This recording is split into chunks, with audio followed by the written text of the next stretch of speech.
Before a student group at your school begins the school improvement process, it would be helpful to define which student groups are eligible to be identified for federal and state improvement programs.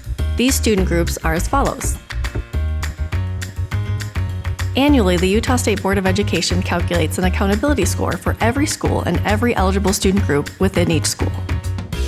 The school improvement pathway begins when a student group's performance is below the cut score of the bottom 5% of Title I schools, which is also calculated annually. Schools are notified when they have one or more student groups below this cut score. After 2 consecutive years of a student group's performance below the cut score, the student group is designated as Targeted Support and Improvement, or TSI. Once a student group is identified as TSI, the school works with their LEA to address the needs of the consistently low-performing student group. TSI student groups can exit annually. At the 1-year mark, the path reaches a fork in the road. If the student group or groups now perform above the cut score, the student group exits TSI. If the group is at a non-Title I school, they can apply for the Elevate program for additional assistance from USBE. Student groups that do not exit TSI continue down the school improvement pathway.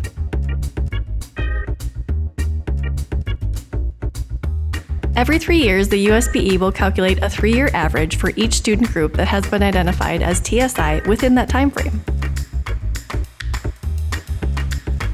If the student group or groups now perform above the cut score, the student group exits TSI.